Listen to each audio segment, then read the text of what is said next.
Baik, selamat pagi rekan-rekan mahasiswa sekalian. Terima kasih sudah hadir di pertemuan kedua mata kuliah publisitas. Saya akan berikan kembali kepada Rizky untuk menjadi host. Saya screen dulu.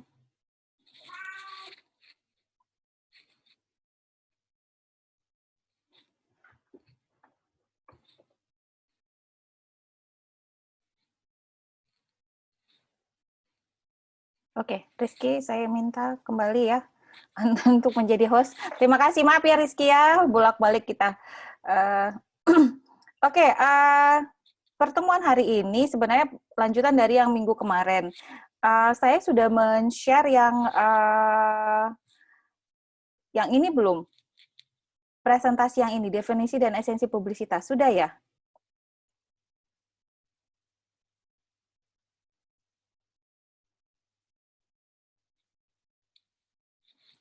Sudahkah? Kemarin udah, Bu. Oke. Kemarin sampai sini ya. Ya, mengapa harus melakukan publisitas. Nah, hari ini kita melanjutkan bagian definisi dan esensinya ya. Jadi hari ini ada banyak poin-poin yang nanti saya berharap dengan kita membahas ini kita akan Anda akan lebih paham lagi duduk perkara si publisitas ini gitu ya. Jadi publisitas itu first of all dia adalah sebuah aktivitas yang dilakukan oleh seorang PR. Jadi ketika Anda nanti menjadi seorang PR, minggu lalu kita sudah membahas bahwa PR itu bisa untuk organisasi, ya, bisa organisasi itu bisa perusahaan, organisasi yang mencari keuntungan ya, seperti perusahaan begitu ya, CV dan sebagainya, atau organisasi pemerintahan atau organisasi non-profit ya. Anda mungkin kenal NGO, yayasan, dan sebagainya ya, itu bisa. Atau perseorangan yang lumayan ini ya, yang lumayan yang lumayan naik daun juga. Kenapa? Karena iklim politik di Indonesia misalnya, kita punya pemilu kada ya, pilkada 2020 yang lalu misalnya ada berapa daerah itu 23 daerah di Sumatera Utara. Hanya di Sumatera Utara yang melakukan pemilihan. Ini kan calon-calon kepala daerah ini membutuhkan sebenarnya ya pekerjaan seorang PR untuk mempublikasi dirinya ya, melakukan kerja-kerja publisitas. Jadi sebenarnya kalau ditanya ladang pekerjaan Anda yang paling potensial di masa yang akan datang, itu sebenarnya menjadi seorang PR politisi ya. Jadi jangan alergi dengan politik. Jangan karena, wah saya nggak paham politik. Ya itu bisa dipelajari. Anda kan masih muda ya. Jadi coba dipelajari karena ini sangat potensial. Anda bisa bekerja untuk kalau parpol mungkin ya nggak terlalu inilah ya, mungkin nggak terlalu banyak berapa sih misalnya partai politik, tapi kan di setiap provinsi, di setiap kabupaten bahkan kecamatan itu kan partai politik punya cabang-cabangnya begitu ya. Tapi yang juga salah satu yang paling menarik misalnya caleg. Ada nggak misalnya Anda kenal seorang caleg pada pemilihan legislatif tahun 2019 yang lalu? Anda mungkin ngerasa, waduh ini sebenarnya dia bagus gitu, tapi kurang dikenal orang gitu ya. Nah, 2024 nanti itu nggak terasa ya, ini 2021 sudah bulan Maret akhir. 2024 itu caleg-caleg itu 2023 mereka sudah mulai mulai mempromosikan dirinya begitu. Dan caleg-caleg ini kan banyak yang nggak paham juga ya bagaimana caranya mempublikasi dirinya gitu ya. Bagaimana caranya membuat dia dikenal publik? Sebenarnya Anda yang orang-orang ilmu komunikasi, yang orang-orang sudah belajar publisitas, sudah belajar misalnya nanti PR, sebenarnya Anda orang-orang yang potensial menjadi PR-nya mereka, staf ahlinya mereka begitu ya untuk mengemas kampanye mereka begitu. Nah, tapi sayangnya anak-anak saya nggak tahu. Anda pekerjaan yang Anda asumsikan Anda akan lamar nanti atau Anda kerjakan mungkin PNS kali ya. Masih standar ya PNS. Kalau saran saya bukan bilang PNS itu nggak bagus ya. Saya juga makan nasi beras catu juga ya. Keluarga saya juga banyak yang PNS. Tapi potensi untuk bekerja di bidang PR politik itu sangat sangat luar biasa. Saya melihat peluang yang besar sekali begitu ya. Nah, selamat datang Pak Bahrum. Boleh nebeng ya. Ya, sekalian kenalan nanti kan ya. minggu lusanya 2 minggu dari sekarang Dr. ya. Resi udah kasih ke saya. Oke, Ya. lanjut. Saya nguping aja deh. Iya Pak. Jadi ini motivasi juga untuk teman-teman nanti bahwa Anda jangan mikirnya jadi PR bupati di kabupaten apa segala macam. Coba mengintip-ngintip bidang pekerjaan di itu tadi, para caleg misalnya, para calon kepala daerah. Mungkin Anda bisa mulai dari calon kepala desa. Kenapa tidak ya? Jadi mungkin ada paman saudara Anda gitu ya. Sebenarnya dia orangnya bagus, tapi kenapa dia tidak terpilih atau dia tidak mau misalnya nggak sanggup kampanye. Padahal hanya level desa gitu ya. Jadi jangan alergi ya. Alergi itu zamannya Pak Barum ya. G jadi H gitu ya. Alergi untuk mempraktikkan ilmu-ilmu yang Anda dapatkan di kelas. Kalau kami kan ya hanya bicara teori saja ya, praktiknya itu kan Anda, wah ini bagus ini sebenarnya gitu. Nah, yang paling banyak, paling potensial, dan terus terang uangnya juga banyak ya. Dan uangnya nggak uang haram ya, bukan uang korupsi ya. Anda kan kalau jadi konsultan politik itu pekerjaan yang halal gitu ya, dan pekerjaan itu punya peluang. Ingat ya, 2024 itu nggak jauh lagi. Anda persiapkan misalnya, saya mau nih, misalnya, kayaknya keren juga nih ya jadi PR-nya caleg misalnya gitu, mengerjakan publikasi pekerjaan mempromosikan seorang caleg. Bagaimana ya caranya gitu kan? Artinya Anda sudah mulai aware dengan ini media ya medsos misalnya. Mungkin Anda mungkin belum punya kenalan di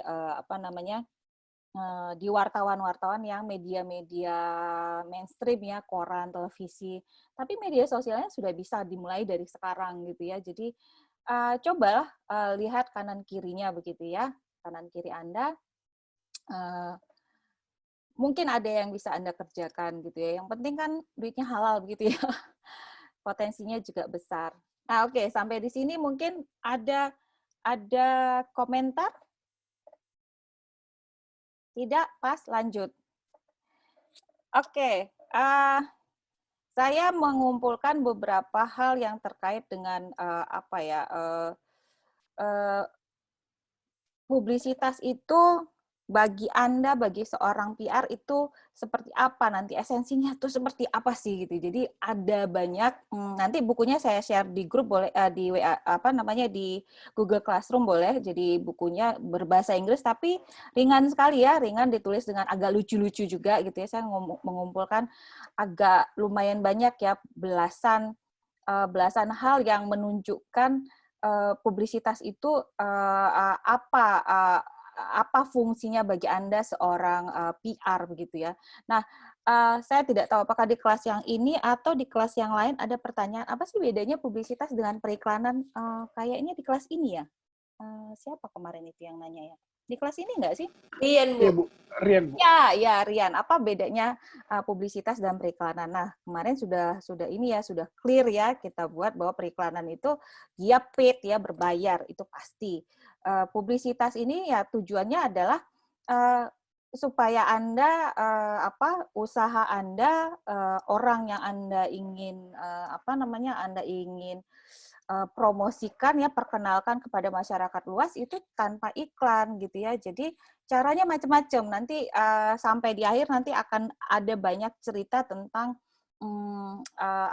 teknik-teknik yang dilakukan seorang PR dalam melakukan publisitas. Nah, ini saya jadi yang pertama tentu saja publisitas itu tujuannya yaitu produk Anda ini bisa terjual tanpa biaya iklan. Produk itu jangan kepikiran cuma barang dan jasa ya. Orang juga bisa dijual. Orang tuh dalam tanda petik ya, Anda kalau jadi PR-nya seorang politisi, ya Anda mau menjual si dia tuh dalam arti menjual dia kepada masyarakat supaya nanti masyarakat pertama mengenal dia, kemudian nanti di kotak suara mereka memilih politisi yang Anda usung begitu ya. Nah, caranya macam-macam ya tanpa iklan. Nah, kemarin itu ada pertanyaan begini terkait dengan influencer ya. Kita kayaknya ada membahas juga influencer minggu yang lalu ya. Jadi orang sekarang memperkenalkan produk nggak perlu iklan, nggak melulu pakai iklan ya, bukan berarti tidak perlu iklan ya. Jadi ada misalnya ini contoh seorang pengembang game, tahu ya pasti anak-anak zaman now, saya nggak tahu pada main game nggak sih di kelas ini? Ki, Main Bu, main. Siapa yang main? Coba siapa yang? Rizky. Oke. Ki, kamu main game apa Ki? POW Bu, POW. POW? Pengikut. Sorry? Apa tadi Ki? POW Bu. POW. Game ini ya, game yang perang-perang itu juga ya? Enggak Bu. Oke.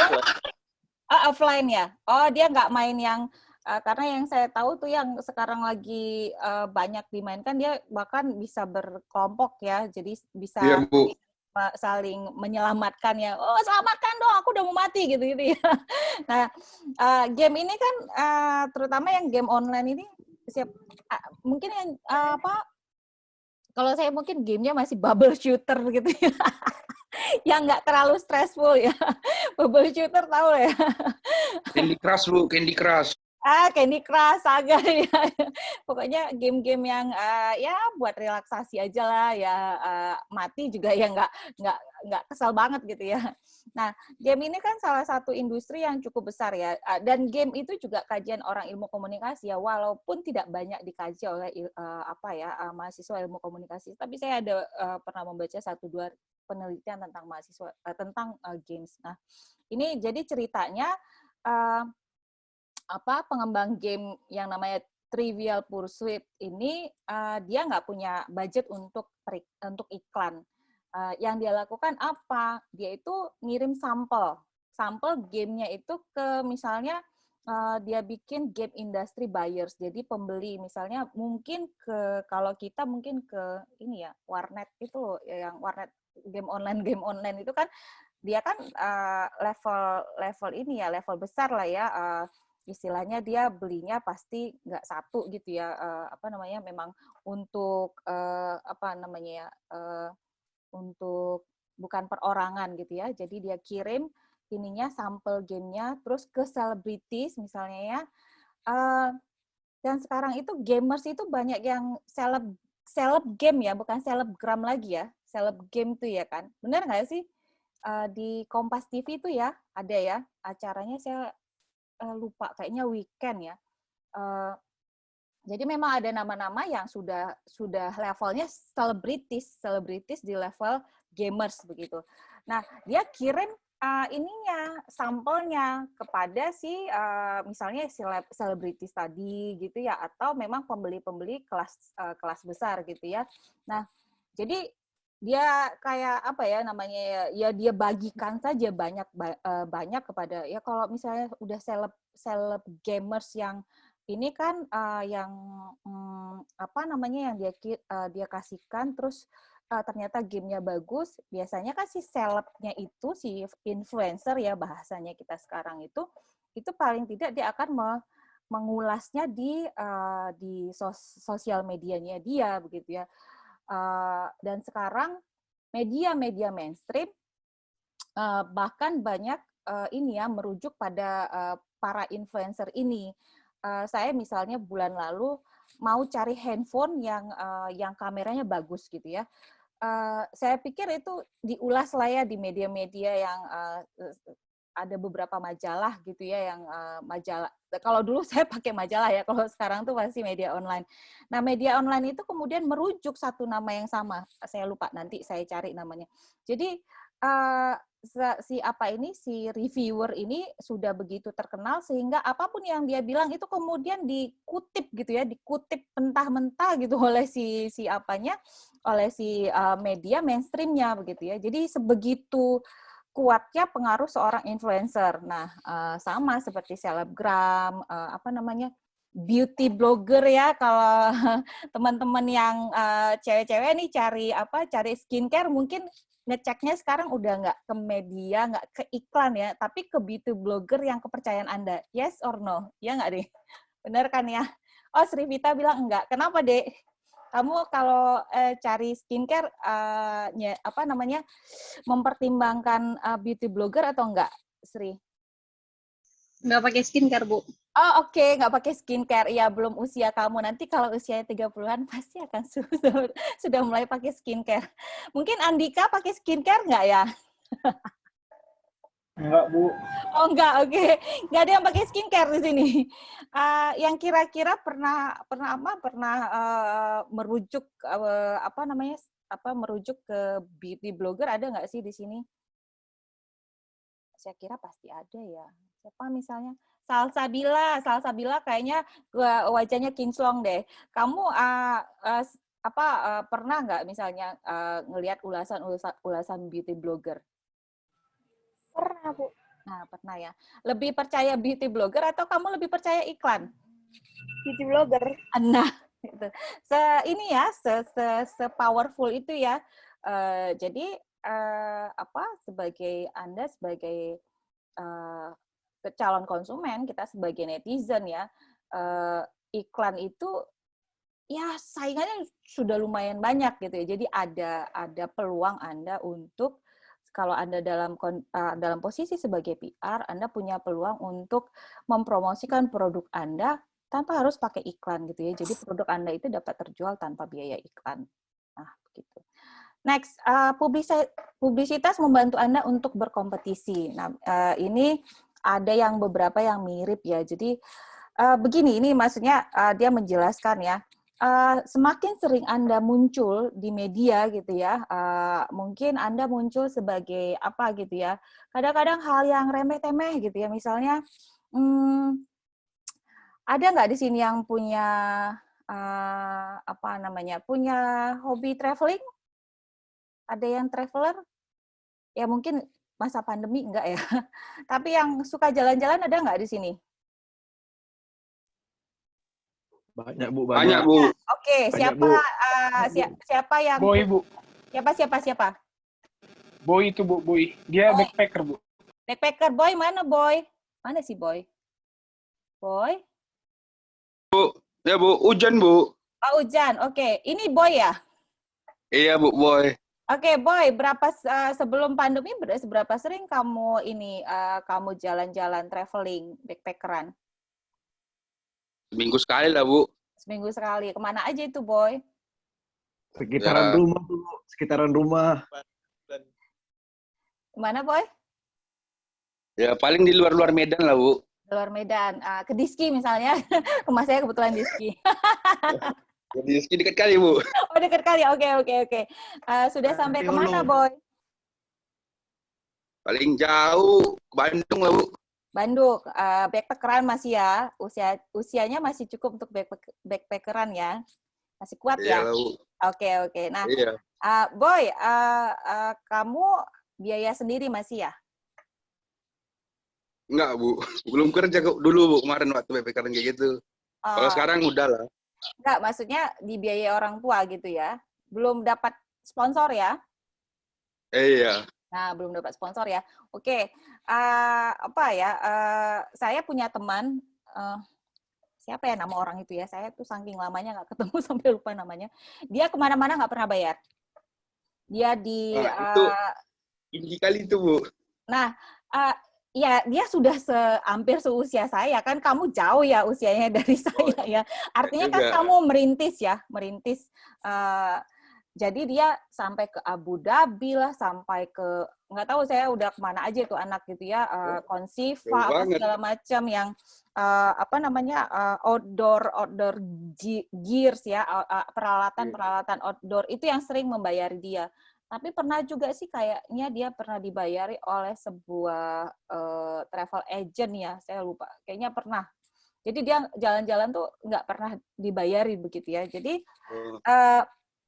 dia selain dia naik di sosmednya dia juga sering sering diliput. Sorry? Suara saya yang eko ya.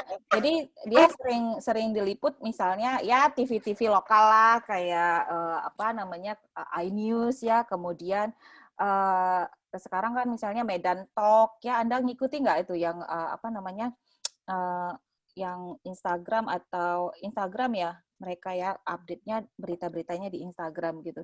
Jadi dia sering diliput, kemudian waktu itu kalau misalnya ada ya destinasi-destinasi baru di Medan gitu kan, yang ditanya itu dia gitu ya. Jadi dia sering muncul sebagai traveler gitu.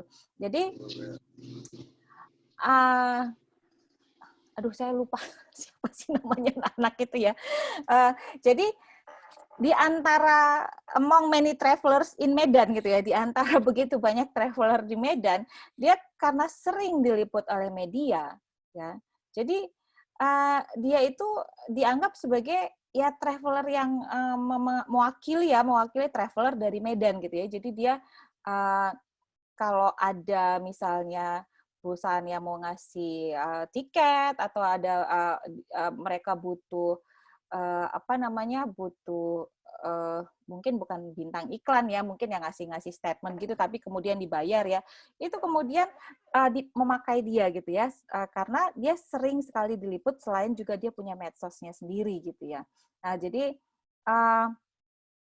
publisitas di media massa itu atau media digital ya sekarang itu membantu Anda untuk berkompetisi di antara sesama, misalnya ya kalau contohnya tadi traveler ya, kalau nanti misalnya Anda misalnya ini ya mau jadi seorang PR seorang politisi misalnya ya, usahakan politisi yang Anda bekerja kepada dia itu memang sesering mungkin masuk ke ini di wawancara. Nah, ini salah satu contohnya misalnya ya dulu ya. PSI itu sebelum 2019 itu dari 2017 saya tahu persis karena salah satu penasihatnya PSI itu saya kenal ya.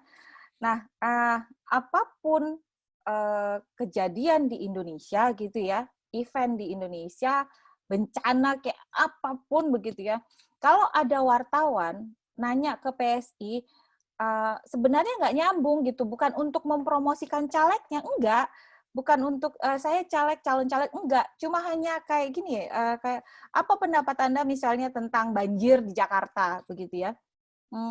Belum kampanye, belum. Cuma semakin sering dia muncul di media, ya orang kenal, oh ini caleg PSI, walaupun waktu itu belum kampanye. Jadi nggak nyambung dengan saya misalnya nggak ngurusi soal banjir atau mungkin hal-hal yang misalnya kadang-kadang yang nggak nyambung sama sekali, kriminalitas kayak apa gitu ya, pembunuhan yang sadis gitu ya. Penting nggak sih untuk seorang caleg untuk menjawab itu misalnya, nggak nyambung ya sama sekali ya. Tapi ketika Anda muncul perusahaan atau politisi atau siapapun itu muncul di media gitu ya, ini kan orang semakin familiar gitu, jadi membantu Anda untuk berkompetisi sesama di profesi yang sama gitu ya, apakah caleg, apakah seorang traveler gitu. Tadi siapa Boy? Jadi Boy kalau punya kalau punya kenalan wartawan media digital Medan Talk kek gitu ya, ya ini aja ya bukan ini ya, bukan maksa gitu ya. Nanti kalau ada wawancara atau ada berita tentang ini, aku diwawancara dong, nggak masalah begitu ya Boy ya. Mana tahu nanti Anda kan 10 tahun dari sekarang Anda atau kurang dari 10 tahun dari sekarang mungkin Anda Konsifa sudah membayar Anda untuk jalan-jalan apa segala macam gitu ya Boy ya caranya ya. Jadi jangan malu untuk kalau kamu punya teman wartawan ya nggak masalah gitu kan, wawancara laku gitu kan, nama Anda tuh naik terus gitu di media. Itu salah satu ini ya, salah satu tips-tips. Saya akan berikan tips-tips juga ini ya sekalian. Nah, kemudian yang ketiga ini menciptakan peluang yang menguntungkan dan tidak terduga. Nah, dia memberi contoh ketika ini si penulisnya sendiri itu diwawancara begitu ya, ditanyain mau nggak kolaborasi gitu ya dengan sebuah penerbitan ya, Horizon Media. Nah, mau nggak kolaborasi dengan penulis lain begitu ya? Dia cuma bilang yes, of course gitu ya. Nggak kepikiran juga gitu ya kolaborasinya bentuknya seperti apa. Tapi nah, ini yang harus harus selalu diingat di kepala ketika Anda menjadi seorang PR atau ketika Anda mungkin mempromosikan usaha Anda sendiri, karena kalau itu usaha Anda sendiri berarti Anda merangkap PR bagi diri Anda sendiri. Kita tidak pernah tahu siapa orang yang membaca, tidak pernah tahu persis ya siapa orang yang membaca berita tentang kita, gitu ya. Kalau sosmed kita, mungkin kita tahu siapa follower kita. Kalau saya pribadi, ada sosmed saya yang memang saya buat, postingan saya itu hanya untuk friends gitu, karena saya tidak terlalu nyaman, misalnya ada hal-hal yang saya tidak nyaman, orang publik itu untuk membacanya, begitu ya. Jadi memang agak jadul ya, saya mungkin tidak seperti kalian yang generasi Z yang benar-benar nyaman-nyaman aja ngomong apapun begitu ya. Saya mungkin agak lebih private tentang hal-hal tersebut begitu. Nah, tapi kalau Anda sudah diwawancara media, apalagi diwawancara media, sedangkan di sosial media kita aja, kita kadang-kadang tiba-tiba misalnya ada yang ngontak, kamu kemarin jalan kemari ya, misalnya si Boy nih ya, kita contohkan lagi, Boy masukin, kamu pakai sosmed apa Boy? Instagram aja sih Bu, sama WhatsApp. Oke, Instagram sama WhatsApp. Pernah nggak dikontak orang misalnya, Boy, kamu kemarin jalan kemari, itu naik apa ya ke sana ya? Ongkosnya berapa? Biayanya berapa gitu? Pernah nggak ditanya, Boy? Oh, jarang upload juga sih Bu, kalau kayak gitu Bu. Oh, masih belum banyak ya yang nanya ya? Iya, maksudnya nggak jarang upload gitulah, hal-hal kayak gitu. Oke. Nah, ini jadi clue juga, Boy, kalau kamu memang mau menjadikan cari makan di dunia traveling ya kamu harus pencitraan bahwa kamu tuh traveler yang rajin jalan ya, bodo amat gitu, misalnya jalan cuma sampai ke Diski gitu. Tapi di Diski ada tempat makan yang enak, guys, gitu ya. Karena kan traveling ini sekarang jalan-jalan yang dilihat alamnya, budayanya, kulinernya ya. Kuliner juga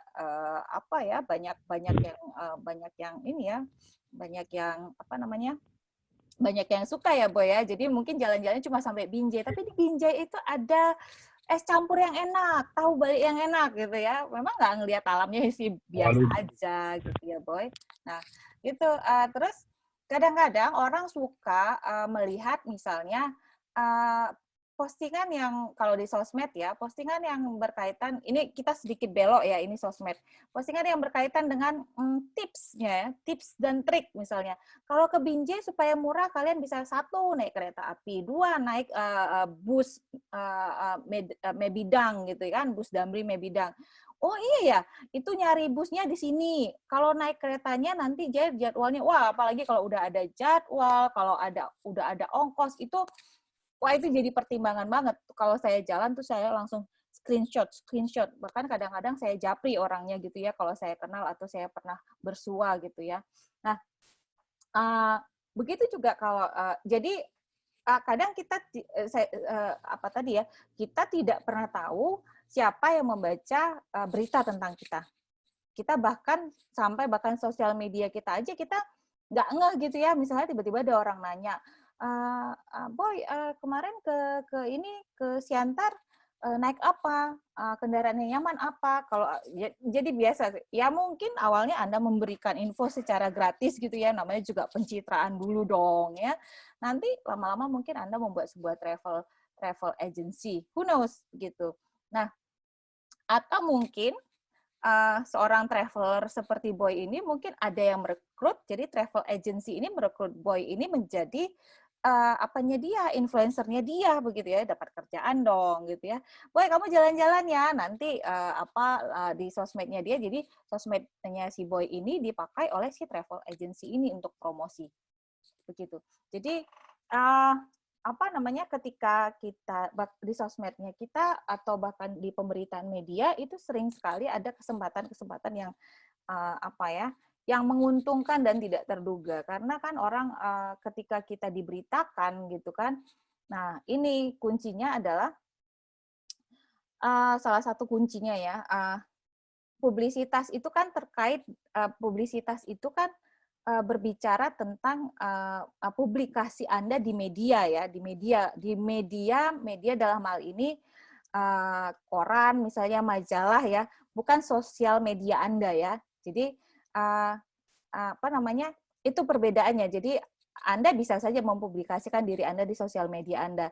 Tapi kan begini, kalau di sosmed Anda gitu ya, kalau di sosmed Anda misalnya Anda jualan apa, misalnya jualan donat begitu ya. Wah, donatnya ini enak bla bla bla. Ya, mungkin sih orang percaya. Tapi orang lebih percaya nggak kalau misalnya yang ngomongin kalian ada ngikutin Instagram makan-makan gitu nggak sih? Kuliner-kuliner gitu? Ada nggak? Juang, kamu ngikuti Instagram apa yang kulineran, Juang? Sorry. Enggak sih, Bu. Enggak ngikutin kuliner-kuliner gitu. Oke, saya minta maaf. Ini lampu di tempat saya mati. Oh my God. Jadi, sebentar. Saya akan pakai foto aja ya sepanjang kuliah ini. Mudah-mudahan jaringannya tidak ngedrop. Internet saya masih 100%, laptop saya masih 50%. Mudah-mudahan dalam sejam masih survive ya. Juang nggak ada ngikutin ini? Enggak. Oke, ada nggak yang ngikutin Instagram kuliner di sini? Anastasia. Andika. Tandoikun, Bu. Enggak, Bu. Tandoikun. Andika apa, Andika? Tandoikun, Bu. Sorry, saya nggak dengar. Tandoikun, Bu. Tandoikun. Yang YouTuber food vlogger, Bu. Oh, food blogger ya. Dia khusus Medan atau Indonesia? Indonesia, Bu. Oh, Indonesia ya. Oke. Nah, memang banyak yang gini ya. Jadi tadi seperti yang disampaikan oleh Salsa ini lebih percaya pada seorang blogger ketimbang media gitu ya. Itu saking influence-nya si blogger ini memang luar biasa ya di setting media baru. Nanti mungkin di minggu-minggu berikutnya Pak Barom akan ini ya bicara new media, internet juga ya. Nah, misalnya begini, misalnya Dede Syafitri misalnya punya usaha donat ya, misalnya ini ya, Dede ya, saya kasih contoh Dede. Dede punya usaha donat, masuk di Instagram, promo di Twitter, Facebook, dan sebagainya. Tentu saja Dede bilang, donat saya enak, murah, dan lezat, halal, dan sebagainya gitu ya. Ya orang ya, iyalah, kan kamu yang punya usaha, pasti di Instagram kamu bilang begitu. Tapi ketika misalnya food blogger yang tadi Andika cerita tadi mereview donatnya Dede gitu. Nah, orang mesti lebih percaya pada si food blogger itu. Even ya, walaupun sekarang gitu ya food blogger itu terus yang yang suka ngeliput-ngeliput kuliner itu juga terima ini ya paid promo ya. Tapi ya levelnya masih orang lebih percaya pada si food blogger. Nah, pasti nanti kalau ada media ya selevel misalnya apa Kompas TV, Trans TV itu ya suka yang apa ya suka meliput kulineran itu. Sorry bukan Trans TV, Trans 7 ya, Trans 7 dan Trans TV. Nah, kalau nanti donatnya Dede ini sampai di-review di Trans 7 atau di Trans TV ya, di televisi, itu pasti orang lebih percaya lagi gitu ya. Nah, gitu ya. Jadi, maka publisitas itu terkait dengan pemberitaan tentang Anda di media gitu ya. Jadi third party artinya pihak ketiga yang menceritakan tentang Anda. Siapa itu? Media. Di setting di media baru saat ini bisa influencer, bisa food blogger, bisa beauty bloggers, bisa selebgram, bisa seleb gamers, bisa mamagram itu. Jadi ada teman saya bikin disertasi itu tentang emak-emak yang aktif di Instagram. Dia mau wawancara, dia minta 1 juta wawancara untuk riset. Gila itu bayarannya. Wah, saya bilang, saya mau jadi ini aja juga ya, mamagram ya, menarik juga ini saya pikir ya. Jadi itu di setting media baru ya, di dengan internet sekarang bukan hanya kayak koran, televisi yang mampu menginfluence, mampu memperkenalkan, mampu melakukan aktivitas publikasi, tapi juga ini tadi yang bloggers, Instagram yang levelnya sudah seleb-seleb itu tadi ya. Nah, begitu. Nah, ketika Anda diperkenalkan, ketika donatnya Dede ini ya diperkenalkan di di food bloggers yang terpercaya gini. Dede mungkin ya wawancara aja misalnya ya. Oh ya nanti Bu Dede nanti kita ini ya liputan tentang donatnya Bu Dede. Iya, kita kan senang-senang aja ya. Tapi kan Dede juga nggak kepikiran siapa ya kira-kira ya, seneng gitu ya dipublikasikan. Tapi kan mungkin Dede nggak kepikiran siapa ya. Mungkin misalnya nanti presiden mau mantu, presiden masih mantu lagi nggak sih? Misalnya gitu ya. Presiden mau mantu lagi, sekali lagi anaknya masih ada 1 yang lajang ya. Mungkin nanti dia menikah sama orang Medan misalnya gitu kan. Wah ini kontak sama si Dede nih donatnya, jadi nanti makanan salah satu kuliner yang disajikan di acara kawinannya anak presiden ini pakai donatnya Dede. Who knows? Kita tidak tahu ya. Seperti itu dia. Jadi publikasi di media, terutama media-media yang terpercaya, itu bisa menciptakan peluang yang menguntungkan tentu saja dan tidak terduga. Nah, kemudian publisitas membuat Anda menjadi seorang ahli. Nah, ini kita kasih contoh Dede lagi ya, Dek ya.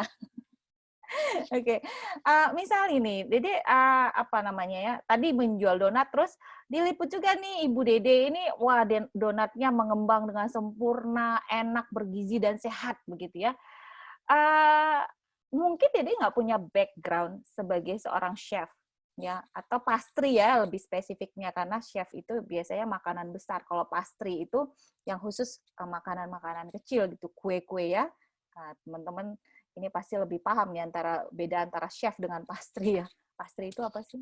Pastry makanan kecil. Nah, ketika Dede misalnya diliput ya oleh media, terus bercerita tentang bagaimana how to make donat yang tidak bantet gitu ya. Sesimpel itu. Dede ini naik level ini jadi seorang pembuat donat walaupun dia nggak punya background background di pendidikan pastry, chef begitu. Jadi Dede tiba-tiba bisa menjadi ahli donat gitu. Setidaknya level Sumatera Utara. Karena itu tadi, karena liputan media. Bisa jadi mungkin berikutnya Dede punya usaha mungkin dari donat, mungkin bikin Bika Ambon, mungkin next ya Dede mungkin seorang pastry yang terkenal di Medan begitu ya, karena liputan si media itu tadi. Jadi kalau contohnya di buku tersebut ini ada seorang seorang dating expert ya, ahli perkencanan, dia orang psikologi ini pasti ya, dia diundang oleh TV dan stasiun radio ini dia memberikan wawancara ya di radio ya. Gimana sih caranya? Misalnya anak-anak sekarang tuh gimana caranya move on dari mantan begitu ya? Seremeh-temeh itu loh. Misalnya kan siapa nih? Kalian siapa sih yang Instagramnya followernya paling banyak di sini? Ada nggak yang followernya di atas 10.000? Ada nggak? Silvi, follower kamu berapa, Dek? Nggak sampai 1.000, Bu. Hampir 1.000? Nggak sampai. Oke, nggak Soalnya sampai. follower nggak penting. Oke, wah, kamu belum jualan di Instagram berarti. Coba ntar kalau jualannya di Instagram, gimana caranya kamu punya follower sampai banyak? Oke. Rado join Girsang. Follower kamu kamu pakai sosmed apa, Dek? Instagram, Instagram. Follower kamu ada berapa? 400. Oke, 400. Mana nih yang lebih tinggi? Yang lebih tinggi dari 400 siapa? Ayo, angkat tangan. Salsa, Bu, salsa. Salsa. Oke, Salsa, follower kamu berapa, Dek, di Instagram? 5.000, Bu. Wah, mantap. Saya 50. Oke, Salsa. Salsa misalnya ya, mungkin Salsa punya temen ya ini ya penyiar radio. Salsa misalnya gini, Salsa punya pengalaman nggak tentang break up, putus, terus gimana cara move on dari pacar misalnya gitu kan. Sebenarnya ya Anda tuh kan bukan ahli ya di bidang itu gitu, cuma punya pengalaman, oh iya dulu ketika saya putus saya terus mengalihkan dengan hobi baru, akhirnya saya sekarang dengan belajar belajar merajut kayak pokoknya Anda sampaikan bahwa dengan hobi baru kamu bisa move on dari mantanmu begitu ya. Salsa ntar ke RRI Pro 2 FM ya misalnya gitu ya. Atau apa sih sekarang Prambors Medan ada nggak sih? Ada nggak Prambors Medan? Apa kayak Star FM atau apa gitu ya? Salsa diundang gitu ya. Sebenarnya Salsa itu bukan expert di bidang ini ya move onan gitu, tapi oke, saya ini ya datang gitu kan mau diwawancara sebagai ya anak muda yang menceritakan bagaimana caranya dulu move on dari mantan begitu. Nah, Salsa ini bisa menjadi seorang tiba-tiba bisa menjadi seorang expert di bidang apa ya, di bidang per move onan ya.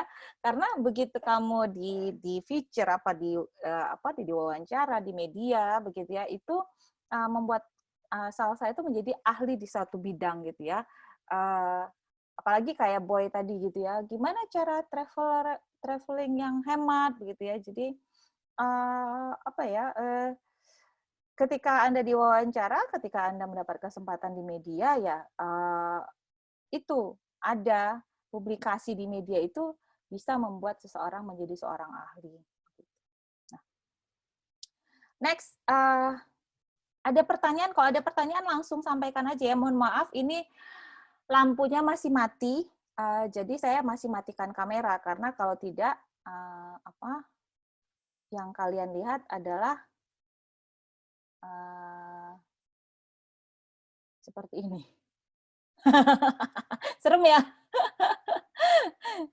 Oke, gelap sekali. Kalau ada pertanyaan langsung lanjut aja, ini aja ya, potong aja ya. Nah, yang berikutnya publisitas dapat menggalang dukungan publik untuk gerakan yang Anda buat. Nah, ini dia mencontohkan ya. Sorry, saya terlompat ya. Membantu untuk berkompetisi, publisitas meningkatkan kredibilitas. Ini kenapa saya ini 1, 2 kredibilitas menguntungkan ya tidak menjadi seorang ahli. Nah, publisitas dapat membuat klien potensial Anda memperhatikan Anda terus-menerus. Nah, ini ya terkait dengan yang saya katakan sebelumnya bahwa kita sebenarnya tidak pernah benar-benar tahu siapa sih yang memperhatikan kita di media kalau ada pemberitaan begitu ya. Nah, saya selalu menceritakan kasus saya ketika mencari sebuah kue ulang tahun berbentuk donat. Jadi gara-gara saya mau cari kue ulang tahun berbentuk donat, saya follow beberapa akun Instagram kuliner ya, pastry ya. Akhirnya karena saya follow kan naik itu ya di feed Instagram saya gitu. Kemudian beberapa waktu yang lalu, tapi kan kita nggak pernah, karena saya lihat di Instagram itu nggak ada kue donat, kue ulang tahun berbentuk donat, jadi akhirnya saya ya cuma follow aja gitu. Kayaknya kuenya enak-enak, tapi nggak ada yang saya cari, misalnya begitu. Saya follow beberapa, kemudian salah satu salah satu bakery yang saya follow waktu itu pada 16 Maret yang lalu launching gerainya di CP begitu ya. Wah, beli 4 dapat 5 begitu ya. Waduh, ini kuenya saya tahu nih kuenya mahal-mahal nih, untung juga. Akhirnya saya ke CP, saya tuh jarang banget ke Center Point ya. Tapi karena toko kue yang saya follow buka gerai di Center Point, akhirnya saya datang ke situ gitu. Jadi apalagi kalau dia di pemberitaan di media gitu ya, karena hubungannya begini, begitu Anda diberitakan di media, terkadang bukan hanya mereka melihat isi pemberitaannya, tapi kan ketika misalnya tadi Dede ya, maaf ya contohnya Dede lagi ya, Dede misalnya, nggak apa-apa ya Dede. Dede kan tadi diliput oleh misalnya media tertentu tentang donat produksi Dede yang enak, sehat ya, begitu ya. Nah, itu kan ketika orang membaca beritanya, orang kemudian penasaran. Kalau dulu mungkin ketika membaca berita ya sudah gitu, cari di mana tokonya Bu Dede gitu kan. Kalau sekarang orang begitu baca berita, cari Instagramnya, ya nggak? Itu kan? Keponya pasti langsung, kalau nggak ke Instagram, mungkin Twitter kali ya, kalau yang lebih berbau hal-hal yang sosial. Tapi kalau bisnis biasanya di Instagram. Orang akhirnya follow Instagramnya, begitu kan? Cara stalking orang zaman now begitu kan ya. Nah, begitu dia follow, seperti saya tadi, saya follow si akun Instagramnya, atau kemudian saya cek lagi, saya googling lagi, ini ada berita lagi nggak ya tentang donatnya Dede ini gitu kan. Posisi Anda ketika dipublikasikan atau berita tentang Anda itu masuk di media, itu klien potensial ya, klien potensial tadi bisa mempercayai Anda terus-menerus. Mungkin tidak langsung mengontak ya, seperti tadi, setahun setelah saya follow Instagram bakery tersebut, baru kemudian kemarin saya beli misalnya begitu ya, hal-hal seperti itu bisa saja terjadi. Begitu Anda diberitakan, orang kemudian mengingat Anda, dan dengan teknologi media zaman sekarang, orang follow akun Anda begitu. Jadi ya Anda itu menjadi menjadi perhatian calon klien Anda terus-menerus. Hanya dengan sekali pemberitaan misalnya gitu ya, Anda itu mungkin ganti gaya rambut aja misalnya gitu ya, misalnya si Andika ini ya, Andika kamu hobinya apa Dek? Main game, Bu. Mancing? Main game. Oh, main game. Misalnya main game. Misalnya levelnya Andika ini sudah seleb gamers ya gitu kan. Sebenarnya kan yang di perhatian utamanya itu ininya ya, prestasi Anda sebagai seorang gamers ya. Tapi tiba-tiba misalnya Andika ngecat rambut warna hijau gitu kan. Wah, Bang Andika rambutnya hijau ya sekarang gitu. Jadi orang itu benar publik Anda, masyarakat itu akan memperhatikan setiap detail yang Anda lakukan begitu. Nah, mungkin Anda seorang game, tapi karena rambut Anda berwarna hijau dan keren, mungkin orang yang mendekati Anda itu adalah perusahaan cat rambut gitu loh. Uang kan, yang penting uang, bener nggak? Nah, seperti itu begitu. Oke. Bunda, Bunda ingin Ya. tanya Bunda. Ya, silakan. Siapa nih? Ya, Oh, Rian. Ya, silakan Rian. Gimana? ya Bunda. Jadi berarti ini juga tergantung dari apa ya istilahnya bisa terpengaruhi juga atau berpengaruh dari pendapat publik ya kan Bunda? Benar nggak Bunda? Iya, pendapat publik. Jadi misalnya tadi Ya, lanjut. tadi misalnya tadi Bu Dede jualan donat kan begitu. Nah, Bu Dede memposting donat-donatnya itu di Instagram kan begitu. Ya. Nah, tentu media kan akan membantu Bu Dede istilahnya populer lah, membuat Bu Dede ini dikenal oleh banyak publik.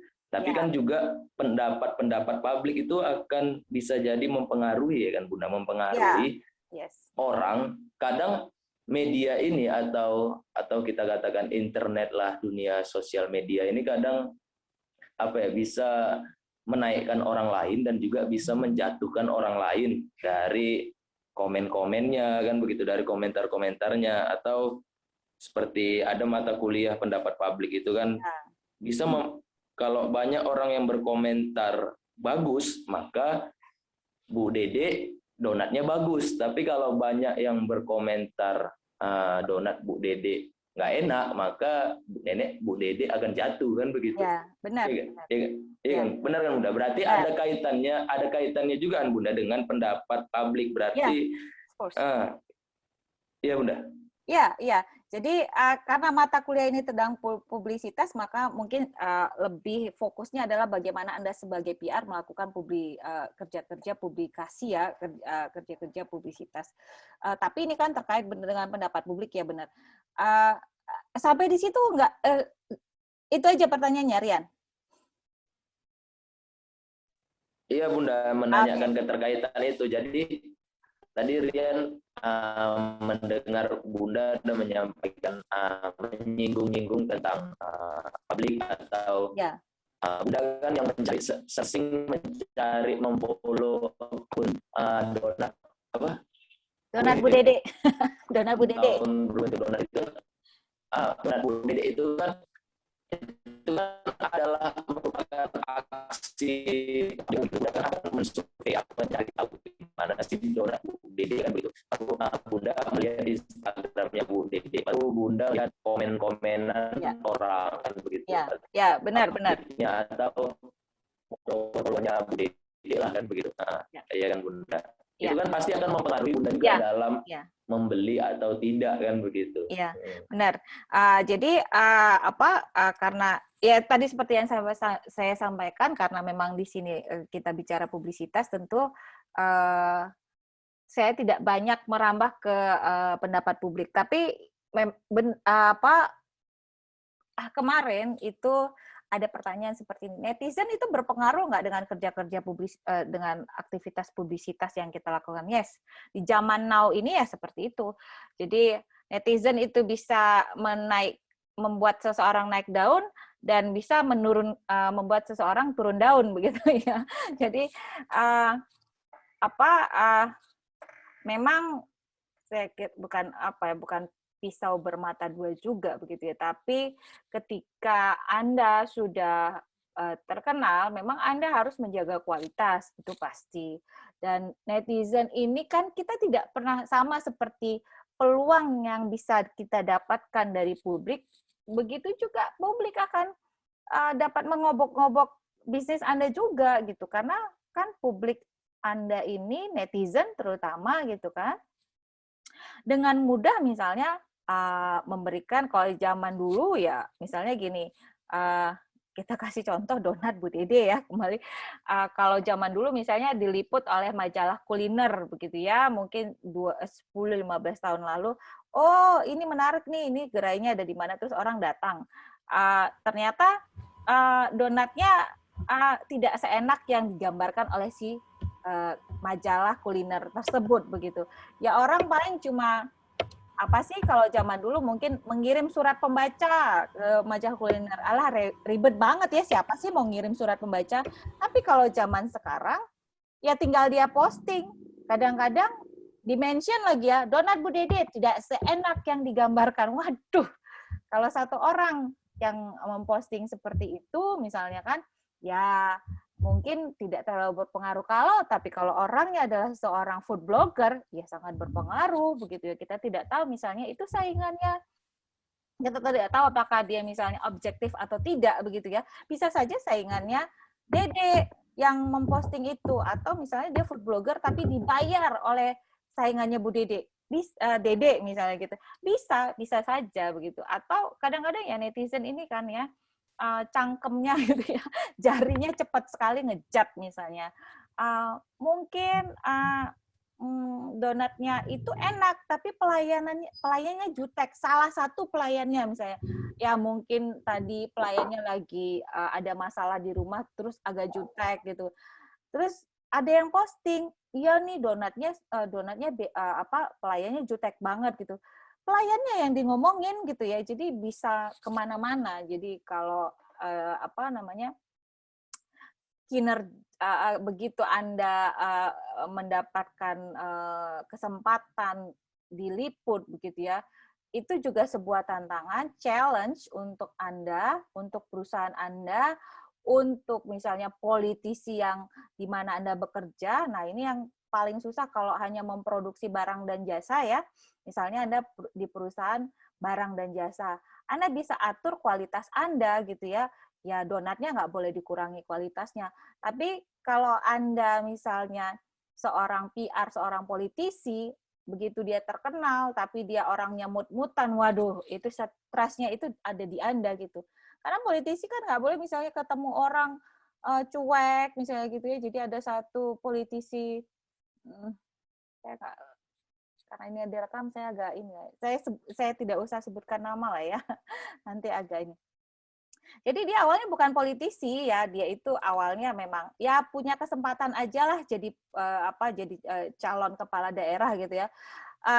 Aslinya dia itu orangnya sombong dan ya tidak ramah ya, sombong dan tidak ramah gitu. Tampilannya juga secara fisik gesture ya body language-nya juga tidak menyenangkan begitu ya. Orang itu tidak suka secara fisik, bukan secara fisik ya, karakter dia itu bukan seorang politisi yang bukan seorang yang menyenangkan. Dan itu sudah dikenal oleh banyak orang yang mengenal dia begitu ya. Tapi ketika dia menjadi calon kepala daerah gitu ya, dia kemudian harus belajar cara merespon orang dengan ramah. Kemudian dia yang biasanya kita bukan membilang orang jelek atau ganteng ya, tapi kan rapi misalnya kan. Ada sih orangnya yang jelek tapi dia selalu terlihat rapi, enak enak dilihat lah begitu. Dia kemudian memperbaiki body language-nya, gesturnya, orang kemudian dia ramah kemana-mana begitu ya. Nah, hal seperti itu harus dilakukan terus-menerus karena mata publik itu akan memperhatikan ya. Jadi setiap gerakan yang Anda buat itu ketika Anda sudah dipublikasikan di media, itu orang-orang akan memperhatikan, terutama dalam konteks sekarang ini seperti yang Rian bilang, publiknya ini sekarang bukan cuma publik yang nampak manusia gitu, netizen ini, internet citizen ini yang kadang-kadang bukan yang kadang-kadang ya, yang lebih yang lebih kejam gitu ya. Nggak ketemu juga misalnya ya, tadi urusan donat misalnya, dia sebenarnya nggak ada masalah gitu ya dengan rasa donat dan pelayanannya.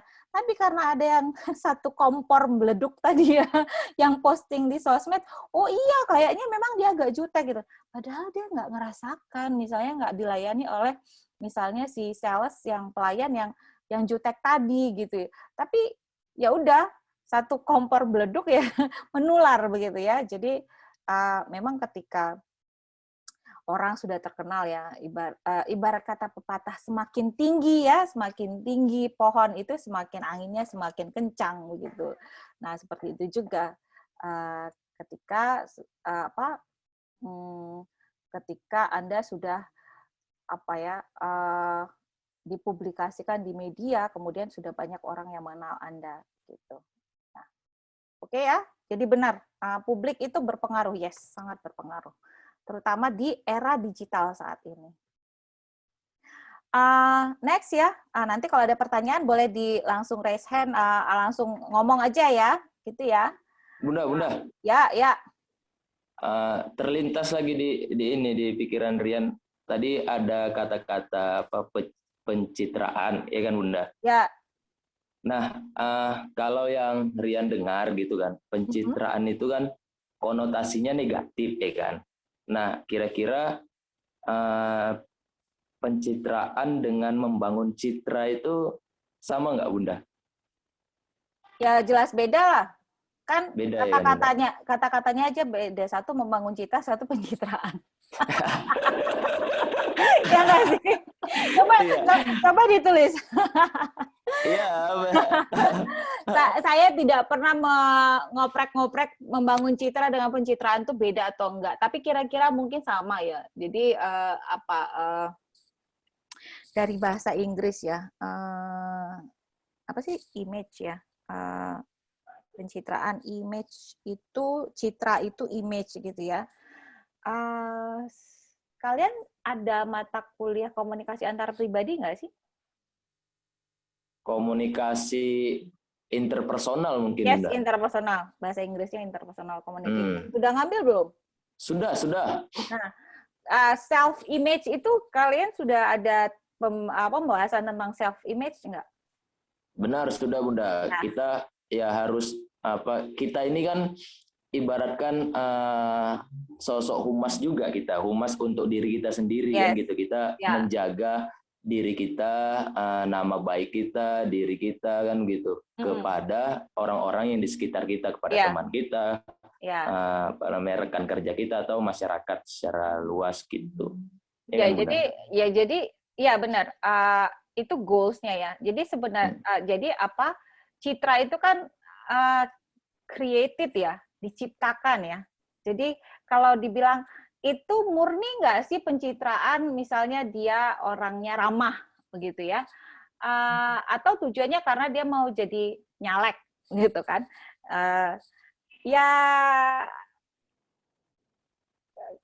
Image itu sendiri kan human made ya. Anda tidak lahir, terus Anda pencitraannya seorang yang ramah, yang enggak. Kalau Anda dibesarkan oleh keluarga yang jutek, ya jelas Anda jadi jutek gitu ya. Artinya dibangun socially structured ya, dibangun secara sosial. Mulai dari lingkungan terkecil, keluarga, kemudian peer, kelompok teman bermain, kemudian di sekolah, di kampus dan sebagainya begitu. Nah, apakah misalnya kita tidak bisa terlalu sinis juga melihatnya gitu kan? Ya karena saya mau jadi politisi, saya ingin mencitrakan sebenarnya, wah kamu munafik, ya nggak seperti itu juga begitu ya. Anda kan akan selalu menyesuaikan, misalnya Anda mungkin tidak seperti ini kalau di hadapan teman Anda, hanya di hadapan dosen Anda seolah-olah ingin mencitrakan diri menjadi orang yang pintar gitu, misalnya orang supaya dapat nilai tinggi, iya kan? Everything we made itu sebenarnya kita create ya. Jadi apa gerakan kita, gestur kita, ucapan kita itu kan sebenarnya ya nggak selalu secara natural seperti itu. Kita pikirkan, oh iya saya ketemu dosen, wah iya saya harus berbicara seperti ini begitu ya. Nah jadi cuma image itu tentu dia lebih daripada sekedar misalnya jadi dia jadi keseluruhan, mungkin keseluruhan individunya itu bagaimana image-nya. Yang paling gampang tentu saja di politisi ya, yang paling enak ya ngelihatnya gitu ya. apa, oh ya orangnya dia sangat humble, sangat apa namanya, sangat dekat ke masyarakat begitu ya. Pencitraannya seperti jadi pencitraan apa namanya, beda pencitraan dengan membangun image gitu ya. Kalau dari kata-katanya tentu saja berbeda, tapi kira-kira sih maknanya sama ya. Jadi pencitraan itu mungkin ya, mungkin lebih eksternal yang kita lihat ya. Bentuk apa yang dia tampilkan. Membangun image itu mungkin ke dirinya sendiri. Oh, saya mau jadi politisi. Oh, saya orangnya jutek. Gimana ya caranya saya supaya tidak kelihatan sombong dan angkuh begitu ya? Mungkin dia harus belajar ke John Robert Powers misalnya ya. Sekolah ini loh kepribadian, kalian ada itu sekolah kepribadian di Medan. Kalau kalian mau jadi politisi, coba belajar ke John Robert Powers misalnya gitu ya. Sampai table manners misalnya ya, table manners tahu ya cara meletakkan sendok yang banyak itu, apa soup spoon itu yang mana ya, sendok sup gitu ya, hal seperti itu ya, sedetail itu yang mereka pelajari.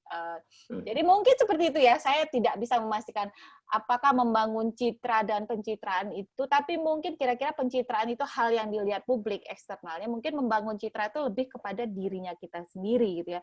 How to make, bagaimana cara membuat saya supaya terlihat seperti ini begitu ya. Jadi ada effort ya, ada usaha dari seseorang. Mungkin seperti itu. Mungkin saya tidak bisa memastikan benar salahnya, tapi kira-kira seperti itu.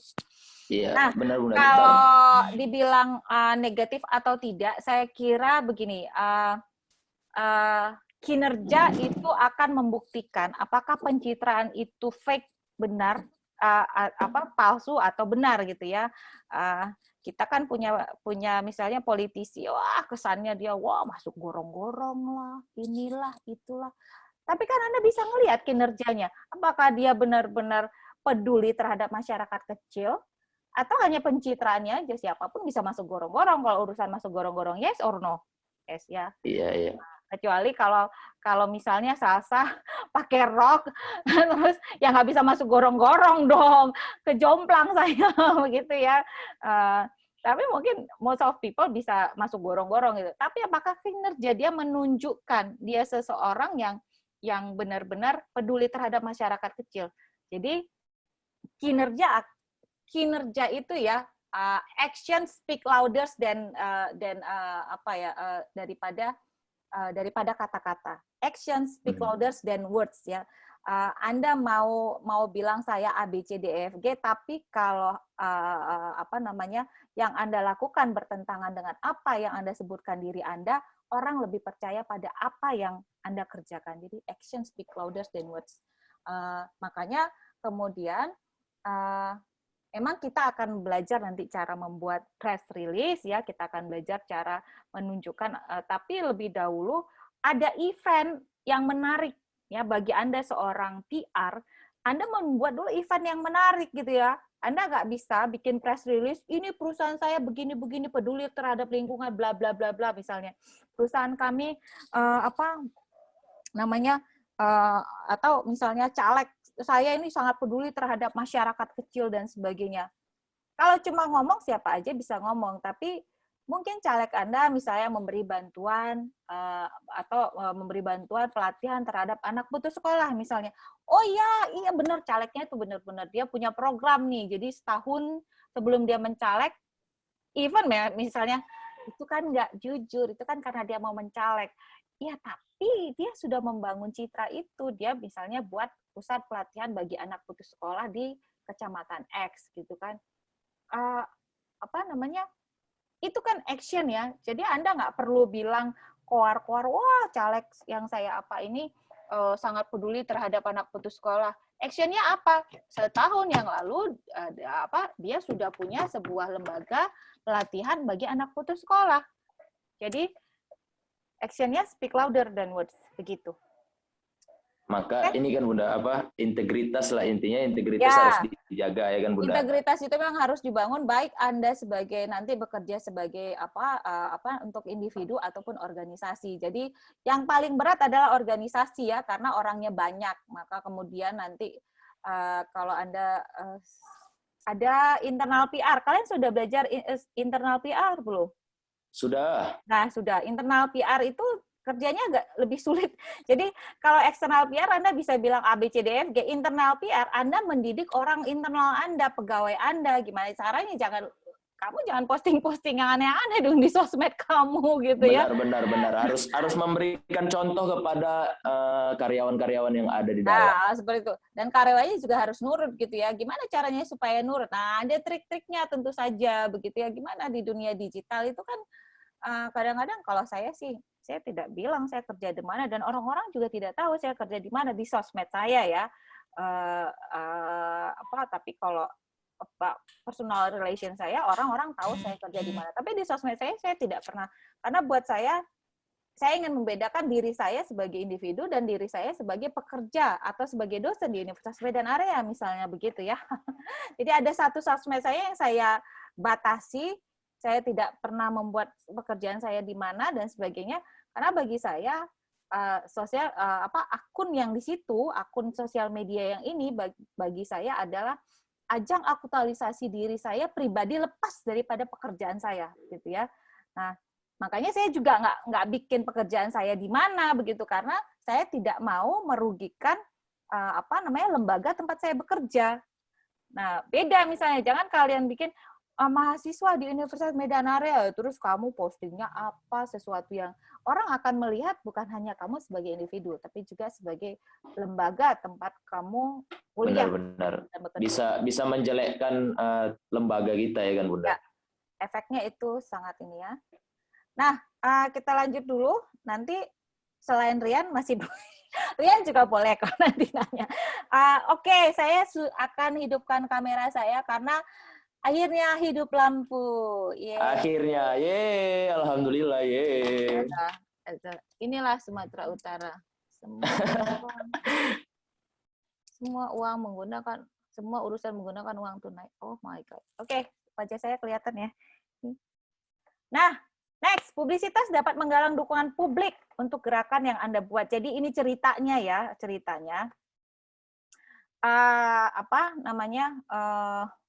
ada sebuah gerakan namanya Take Our Daughters to Work Day. Ini sebuah gerakan yang dilakukan untuk berguna untuk melindungi ya. Take Our Daughters Work Day itu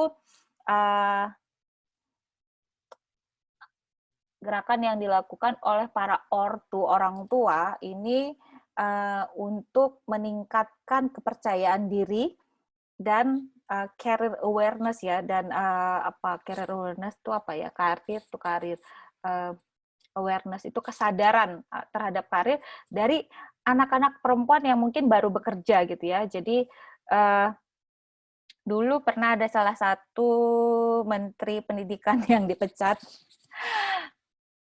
mengantar anak sekolah di hari pertama, ingat nggak? Apa dulu ya gerakannya itu ya? Kan nggak sih, kayak berapa tahun yang lalu ya, Pak Sopo jenengnya itu yang Gubernur Anies Baswedan.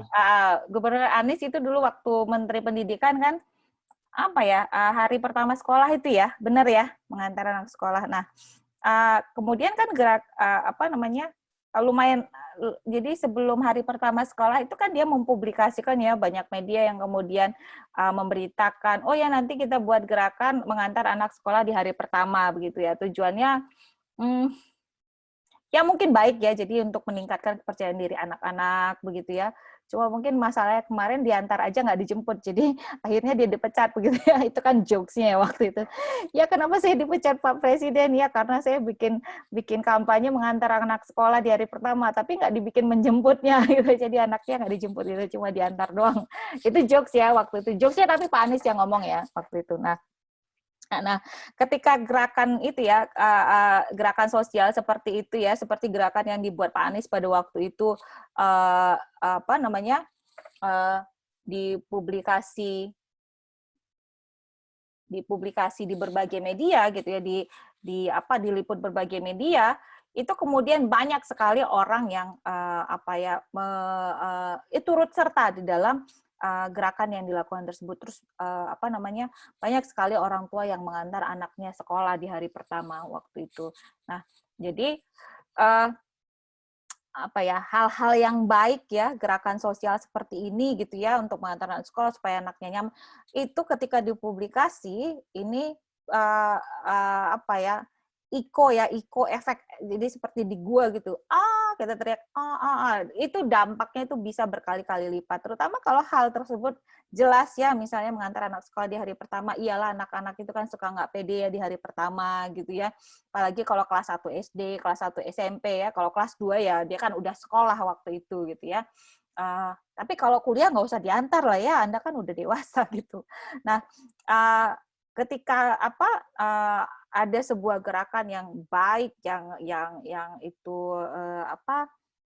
bagi publik itu berdampak bagus bagi dia publikasi di media, itu ajakan melalui media itu begitu sukses, dapat begitu sukses ya. Kalau sekarang misalnya Earth Hour itu ada apa ya? Jadi kita mematikan seluruh alat elektronik selama 1 jam ya, setiap, saya kira bulan April kalau nggak salah, atau bulan Mei.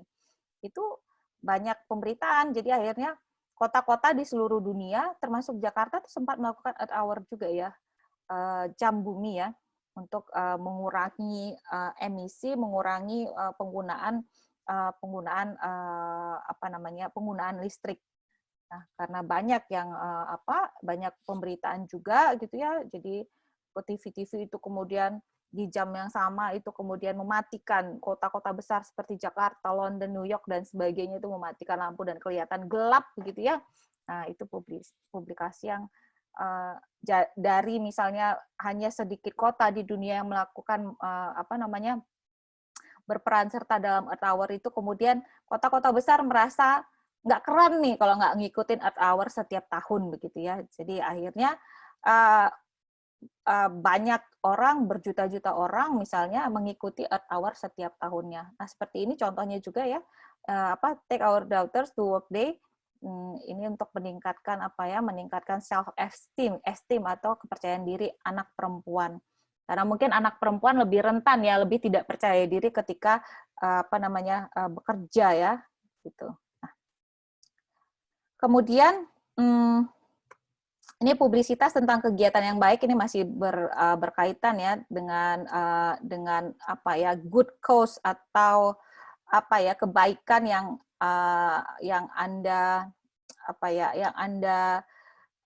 inginkan, yang Anda buat gitu ya. Publisitas tentang kegiatan yang baik berdampak terhadap kebaikan untuk komunitas. Nah, ini ada seorang aktivis perempuan namanya Anita Roddick. Anita Roddick, kalau ada pengguna The Body Shop di sini? Ada? Ya, dia level menengah lah. Banyak sih produk-produknya untuk laki, untuk perempuan, tapi dulu mostly untuk perempuan ya. Jadi foundernya The Body Shop ini Anita Roddick, dia dulu adalah aktivis perempuan ya. Dia peduli terhadap lingkungan dan kesejahteraan perempuan ya. Jadi dia tidak masang iklan gitu ya, tapi dia meng-create produk kosmetik si The Body Shop ini dengan value, nilai ya, ada nilai plusnya. Jadi satu proyeknya, salah satunya ini adalah Trade Not Aid. Jadi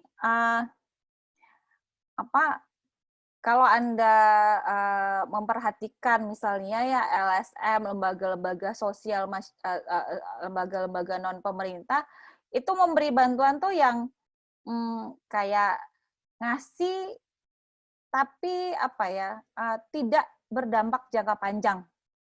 Jadi seperti ngasih ikan tetapi tidak mengasih kail ya. Kalau orang Indonesia tuh punya ya, kasihlah kail jangan ikannya begitu ya. Jadi nenek moyang orang Indonesia itu sangat cerdas untuk memberikan perumpamaan tentang satu kondisi. Jadi ini trade itu perdagangan bukan bantuan.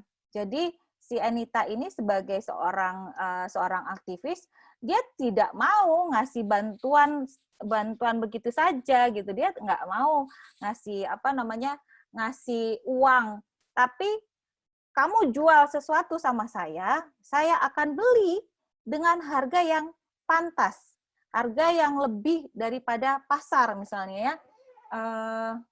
Saya nggak punya The Body Shop, saya ada di situ. Nah, ini misalnya, ini Sensasia ya, Sensasia ini produk saya mau promosikan produk Indonesia aja ya. Sensasia ini misalnya dia produk dari Bali. Ini agak kecil sih ya, tapi waktu saya beli kotaknya itu dia ada nilai yang dia tawarkan, misalnya dia vegan friendly. Jadi kan ada orang banyak kan produk misalnya bahannya itu terbuat dari hewani ya. Jadi kalau si Sensasia ini yang produk Indonesia ini dari Bali ini, dia bahannya semua terbuat dari tumbuh-tumbuhan. Jadi ini lemongrass ya, lemongrass itu sereh ya, sereh dan mandarin berarti itu kayak jeruk-jerukan gitu ya. Kemudian nilai yang lain yang dia tawarkan adalah free animal testing. Nah, kalau Anda nih ya, saya nggak tahu apakah Anda yang mengikuti beauty bloggers dan sebagainya, apakah mereka memberikan tawaran free animal testing. Nah, free animal testing ini karena begini, jadi kesadaran masyarakat dunia terhadap testing itu percobaan terhadap satu produk obat-obatan, makanan itu kepada binatang begitu ya.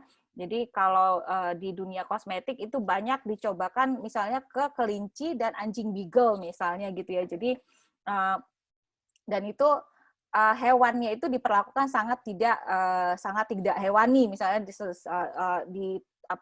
dicobakan alat inilah segala macam gitu yang sampai kadang-kadang merusak kulit dia. Jadi dia dulu mati gitu ya, dia dicobakan namanya ini ya, namanya kelinci percobaan ya. Jadi si animalnya itu diteskan dulu. Oh ini nggak cocok, obat-obatan biasanya paling sering ya, saya tidak tahu. Untuk COVID-19 ada berapa hewan yang mati untuk untuk mendapatkan vaksin tersebut begitu ya. Tapi karena manusia lebih berharga daripada hewan ya. Jadi ya orang nggak peduli hewannya berapa yang. Nah, kosmetik itu sekarang sudah menawarkan free animal testing, bahkan Unilever salah satu produk toiletries ya, toiletries itu produk misalnya sabun, sampo dan body lotion dan sebagainya itu sudah menerapkan konsep free animal testing, tidak melakukan testing terhadap hewan begitu ya. Jadi kalau si Sensasia tadi saya pernah lihat botolnya itu bahkan misalnya dia aman bagi laut misalnya. Jadi kalau orang Bali kan suka di Bali itu suka surfing. Jadi itu tidak akan merusak koral ya, batu karang gitu ya, karena ada beberapa kosmetik yang ketika kita menyelam ke laut itu batu karang itu terpengaruh karena banyak zat kimianya. Sebegitu ya. Jadi nah saya nggak kalau Sensasia ini mungkin Anda nanya nggak tahu saya, pemberitaan saya nggak pernah ini ya. Tapi kalau The Body Shop ini lumayan banyak pemberitanya, sehingga kemudian gerakan yang dibangun ya seseorang, misalnya si Anita Roddick ini, ketika diberitakan itu juga berdampak terhadap komunitas gitu ya. Kalau dia masih pakai inilah ya barang-barang bahan-bahan dari Afrika ya, Indonesia belum. Jadi misalnya dia pakai kelapa dari mana gitu ya, dari garam dari Nicaragua segala macam, dan itu dikerjasamakan dengan komunitas-komunitas, terutama komunitas perempuan miskin di negara-negara tersebut. Ketika publikasinya gencar, dia nggak perlu pakai iklan ya, si Bu Anita Roddick ini pemberitaan di media itu cukup, karena misalnya kosmetik yang produk kosmetik yang dia bangun itu punya nilai berita. Wah, ini kosmetik yang yang ada nilai lebihnya selain hanya untuk kecantikan begitu. Nah, kemudian publisitas memiliki kekuatan untuk melawan stereotip. Stereotip ini macam-macam ya, kalau kita di Indonesia, waduh, Anda mau dari Aceh, ada capnya Aceh ini. Anda mau dari Medan, ada capnya ini. Anda dari Nias, ada stereotipnya ini, misalnya begitu. Nah, publisitas ini dia ngasih contoh ya. Si penulis ini mengunjungi Tao Pueblo. Tao Pueblo itu daerah, saya kurang tahu, mungkin di Amerika ya, pada awal 1990-an. Kemudian dia membaca sebuah newspaper clipping. Jadi ada clipping clipping koran di on shop di sebuah toko, dan clippingnya itu penulis ini menanyakan pada si pemilik toko, penjaga toko ya, ini siapa? Ini kamu, bukan, katanya. Jadi dari sebuah clipping koran, kemudian dia bertanya cerita-cerita. Ternyata si penjaga toko ini dulu kuliah di kedokteran gigi di Harvard. Nah, Tao Pueblo ini kira-kira mungkin daerah Amerika yang banyak orang Indian gitu ya. Mungkin ya, kalau adalah asumsi saya, stereotip tentang orang Indian itu mungkin tidak berpendidikan ya. Jadi mungkin kita pernah kenal lah ya stereotip Anda. Coba kita bukan dalam konteks merendahkan ya. Misalnya Anda pernah ngerasa misalnya stereotip orang apa gitu, orang suku ini karakternya seperti ini. Coba. Ada contoh nggak kira-kira? Rado, kamu punya pemikiran orang, oh ini kalau orang Melayu nih begini nih, kalau orang Batak nih begini nih misalnya. Ada nggak stereotip yang kamu percaya? Ya biasanya kalau orang Jawa. Orang Jawa kalau gitu. orang Jawa biasanya kan suka yang manis-manis. Karena makanannya biasanya kalau orang Jawa kan manis, terus kalau orang Jawa biasanya kalau stereotip orang Jawa itu lembut kalau di mata orang-orang gitu. Apa kalau orangnya? Tahu? Orangnya gimana? Karakternya menurut yang Rado percayalah, dipercaya publik. Ya kalau apa namanya? Sopan aja gitu, halus. Kalau misalnya orang Batak ya. Kan biasanya kalau orang Batak kan ngomongnya kuat-kuat gitu. Kalau ngomongnya kuat-kuat, ya. Jawa sama Sunda biasanya lembut kayak gitu. Ya, halus ya. Belum ketemu orang Jawa yang suka teriak awal. Ada itu Bu, Jawa Timur biasa Bu. Ya, Jawa Timur itu lebih ini ya, lebih kasar, lebih kasar. Lebih keras. Surabaya. Ya, Surabaya. Lebih keras, Surabaya, Madura, dayu. Ya, sate. Nah, seperti itu banyak ya, apalagi mungkin kalau cuma sekadar fisik, mungkin kadang-kadang gini misalnya, wah ini orang misalnya orang Tionghoa itu nggak ada tuh yang jadi PNS misalnya. Mungkin karena ada ini ya, ada diskriminasi ya zaman dulu. Orang Tionghoa mana mau jadi PNS, begitu ya mungkin ya. Nah, kalau misalnya beberapa waktu yang lalu itu ada seorang jenderal ya kalau nggak salah, dia dari suku Tionghoa gitu ya. Jadi itu bahkan itu diliput di Metro TV kalau nggak salah beberapa tahun yang lalu. Karena wah gila ada ya orang Tionghoa yang di militer, bahkan kalau nggak salah dia sudah bintang 2 atau bintang 3, saya tidak terlalu ingat ya. Jadi itu karena stereotip yang di kepala kita tuh orang Tionghoa tuh udah nggak mau bekerja untuk bekerja sebagai PNS ya, apalagi di dunia militer seperti itu misalnya. Atau perempuan itu ya nggak mungkin lah perempuan ini bisa jadi pilot misalnya begitu ya. Maka ketika Hari Kartini itu selalu pekerja yang di bidang yang tidak familiar bagi perempuan itu selalu ya pilot perempuan, supir truk perempuan begitu ya. Jadi dalam hal ini publisitas itu memiliki kekuatan untuk melawan stereotip. Jadi stereotip pemikiran hal-hal yang kita hal yang kita percaya meskipun hal yang kita percaya secara umum gitu. Nah, saya pribadi ya tahu sih banyak sekali stereotip, tapi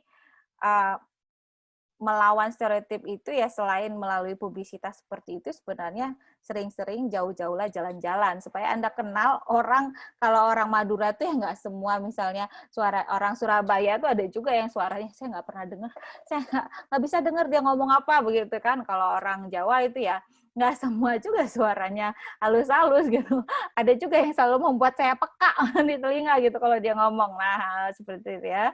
Jadi ada dampak positif dari sebuah publisitas, itu salah satunya adalah melawan stereotip. Ketika hal yang kita percaya secara umum ternyata, oh ya orang misalnya dalam contoh ini orang Amerika, orang Indian, oh orang Indian tapi pendidikannya gila loh, dia kuliah di FKG Harvard University, gitu ya, dia native, jadi native Amerikannya orang Indian gitu ya, karena citranya orang India, stereotip orang Indian itu ya tidak berpendidikan gitu misalnya. Nah, saya lanjutkan ya. Publisitas menyampaikan pesan Anda dengan cara yang tampaknya objektif. Nah, ini seperti nanti kalau Anda sudah sudah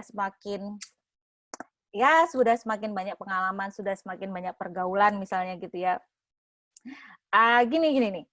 Ini wartawan ini ya, media ini sebenarnya ketika nyari narasumber, belum tentu dia melakukan misalnya sebuah riset yang benar-benar ya seperti peneliti yang benar-benar lah gitu, karena memang dia juga dituntun untuk bekerja cepat gitu ya. Misalnya gini, makanya tadi saya kasih contoh si Boy, misalnya nanti dia punya teman beberapa orang wartawan, ya dia teman-temannya itu juga tahu lah ada misalnya traveler lain yang lebih mumpuni daripada si Boy, tapi susah ngubunginya gitu, ya udahlah si Boy aja begitu ya. Jadi ketika Boy ini diwawancara di televisi atau diwawancara di media digital gitu ya, sebenarnya ya itu karena temennya si Boy itu wartawan di situ begitu ya, tapi kan di dalam bayangan publik, oh dia itu diwawancara karena dia memang the truth, benar-benar traveler yang keren begitu ya. Padahal dalam kenyataannya gitu ya, jadi itu karena temennya wartawan aja. Jadi publisitas ini menyampaikan pesan Anda dengan cara yang tampaknya objektif, walaupun sebenarnya tidak gitu ya, nggak segitu juga gitu. Kenapa si Boy diwawancara? Karena kawannya wartawan, seperti itu kira-kira. Jadi ketika nah ini dia cerita seorang koran Wall Street Journal eksekutif ini, editornya Wall Street Journal ini pernah mengatakan bahwa 90% dari berita yang naik di koran tersebut ini sebenarnya ini ya self-interested news release gitu. Jadi misalnya tadi Dede bikin varian baru donat gitu ya. Ya sebenarnya penting nggak sih dibuat diberitakan gitu ya. Ya tapi karena Dede itu temennya udah di ini ya, wartawan tuh kawan-kawannya wartawan tuh sudah banyak begitu. Ya udahlah, ini jadi berita aja begitu ya. Jadi seolah-olah karena donatnya donatnya Dede itu seolah-olah penting banget gitu untuk diberitakan, padahal tidak juga gitu ya. Tapi karena temennya Dede banyak wartawan, ya akhirnya rilis rasa baru donat Ibu Dede itu tadi jadi berita begitu ya, padahal ya nggak penting-penting banget juga. Seperti itu dia. Jadi ketika Anda menjadi PR baik bagi perusahaan atau baik bagi usaha individu begitu ya, Anda punya relasi dengan media, relasi dengan jurnalis, itu gampang banget naik berita. Anda bikin apa aja tuh ya, aku lagi bikin ini, naikkanlah dulu di koranmu misalnya gitu. Aku lagi bikin gerakan ini gitu. Nah, semudah itu ya. Jadi tampaknya objektif gitu. Donat Ibu Dede itu apa sih, rilis rasa baru donat Ibu Dede gitu. Tapi karena temennya banyak wartawan, jadi akhirnya naiklah, bertambah publisitasnya. Nah, kemudian yang berikutnya, ini ada berapa ya? Lumayan banyak ya. Ada 4 lagi. publisitas dapat membuat Anda memenuhi syarat ya untuk diakui secara profesional ya. Jadi tadi contohnya yang donat tadi ya, donat Ibu Dede tadi itu ya. Sebenarnya ya si Ibu Dedenya nggak pernah juga belajar pastry gitu ya, tapi kemudian dia karena donatnya itu terkenal, dia juga sering diliput ya, dia dianggap seorang Dede ini, Ibu Dede ini dianggap sebagai seorang ahli kue. Padahal dia nggak pernah belajar ya, nggak pernah sekolah chef, nggak pernah sama sekali. Nah,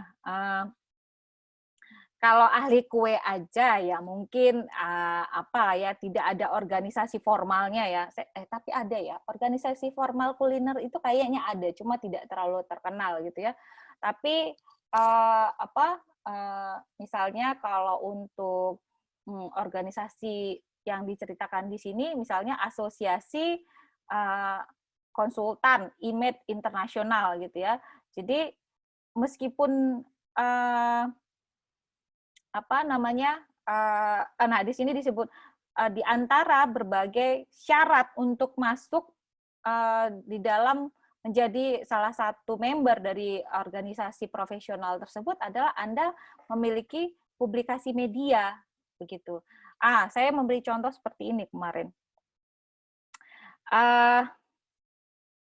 Ketika Anda seorang pemusik diliput oleh namanya The Rolling Stone Magazine, majalah The Rolling Stones, ini Anda tuh sudah levelnya penyanyi beneran ini. Nah, begitu ya. Jadi orang tuh senang diliput oleh satu media khusus gitu ya. Nah, The Rolling Stones misalnya itu rujukan bagi penyanyi ya, penyanyi indie, band indie begitu ya. Nah, jadi bagi lembaga bagi komunitas penyanyi, bagi komunitas seniman di Indonesia, ketika Anda sudah mendapat liputan di The Rolling Stones, Anda dianggap sudah bagian dari penyanyi elit di Indonesia seperti itu ya, walaupun tidak ada ini ya organisasi profesional. Mungkin ada ya penyanyi. Kalau film ada ya, lembaga film ya. Parvi ya. Apa sih Parvi itu kepanjangannya? Ada yang tahu nggak kepanjangan Parvi? Pokoknya itu organisasi ini ya, filmmaker ya. Nah, kalau penyanyi saya tidak tahu ada apa enggak. Tapi ketika Anda sudah diliput oleh The Rolling Stones, itu seperti sudah mentahbiskan Anda sebagai penyanyi profesional gitu ya. Jadi dia bukan cuma sekadar penyanyi kafe atau penyanyi indie tapi begitu dia dapat liputan, diakui di satu majalah, satu media tertentu, ya Anda sudah dianggap sebagai penyanyi profesional misalnya begitu. Selanjutnya, ini publisitas bisa sangat memperluas audiens Anda. Jadi dia ceritanya gini. Ada sebuah biografi tentang Abraham Lincoln. Abraham Lincoln ini Soekarno-nya Indonesia ya, presiden pertama di Amerika Serikat. Kebayang ya kalau ada orang menulis biografi Bung Karno, berapa orang sih Anda mungkin tidak akan tertarik juga ya, beli gitu ya. Udah nggak yang tertarik membeli buku biografi Bung Karno? Ya mungkin di kita aja mungkin 1-2 orang aja belum tentu gitu ya. Nah, kemudian sebelum dirilis, kemudian ada ini liputan misalnya salah seorang dari Anda misalnya menulis tentang biografi siapa misalnya kalau Bung Karno sudah banyak ya biografi Bung Karno misalnya biografi misalnya Jamin Ginting. Jamin Ginting misalnya itu salah satu pahlawan nasional. Kemudian sebelum dirilis bukunya itu mendapat pemberitaan misalnya di mana di Kompas TV misalnya, atau Anda punya teman wartawan di media mana gitu ya, yang media yang sebenarnya nggak berkaitan sekali dengan hal-hal yang serius tadi ya, misalnya apa sih yang sekarang majalah-majalah. Anda masih baca majalah nggak sih? Teman-teman di sini masih ada yang baca majalah enggak? Ngikutinnya blogger semua ya? Atau mungkin bisa jadi Anda punya teman yang selebgram misalnya, kemudian dia membantu Anda untuk mempromosikan buku tersebut, itu bisa jadi walaupun sebenarnya tidak banyak orang yang tertarik kalau aslinya tidak banyak orang yang tertarik untuk membaca biografi seorang seorang Jamin Ginting misalnya, kan siapa sih gitu kan, perlu.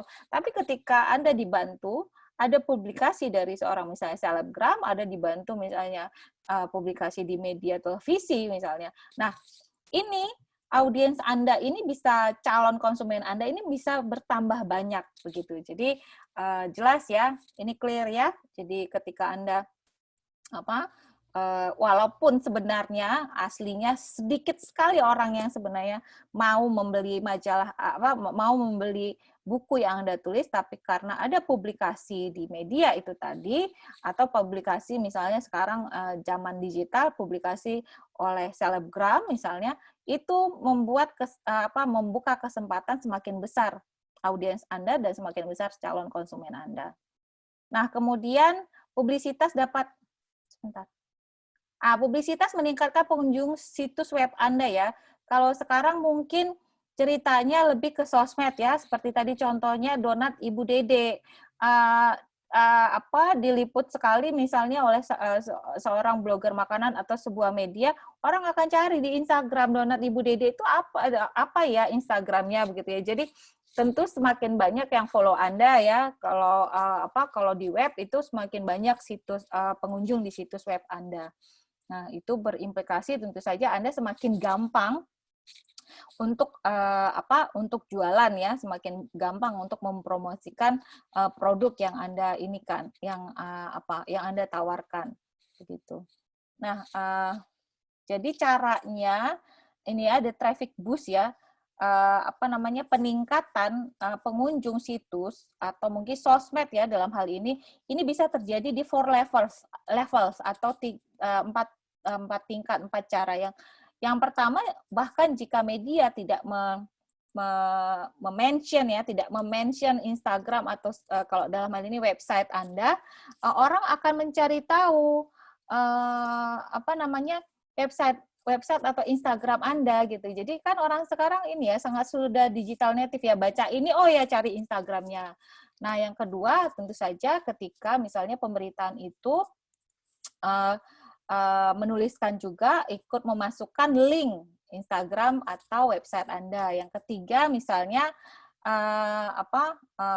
ini ketika media atau link yang lain itu menghubungkan dengan website atau Instagram Anda sebagai bagian dari publisitas. Kemudian yang terakhir, bahkan jika tidak ada media yang menceritakan tentang usaha Anda, tentang perusahaan Anda, tetapi kadang-kadang ini ya, kadang-kadang tuh kayak ada newsfeed atau running text gitu ya tentang sesuatu yang terkait dengan usaha Anda, itu orang akan mencari tahu. Misalnya ya tidak bicara tentang donat Ibu Dede, tapi bicara tentang tren makanan sehat, salah satunya donat gitu kan. Kemudian orang mencari tahu apa ya donat yang kok bisa sih donat jadi makanan sehat misalnya begitu. Jadi orang akan mencari tahu. Jadi makanya nanti kalau kalian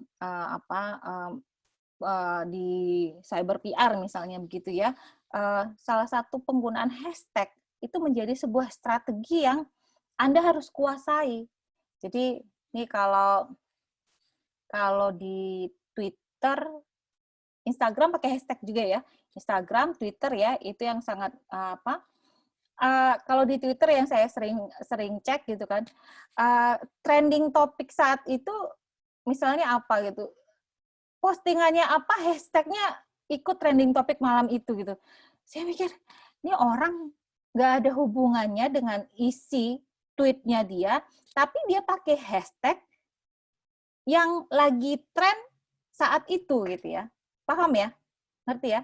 Jadi orang pakai hashtag ya suka-suka dia aja. Kenapa? Karena supaya orang masuk ke cuitannya dia gitu. Sebel juga sih kadang-kadang gitu.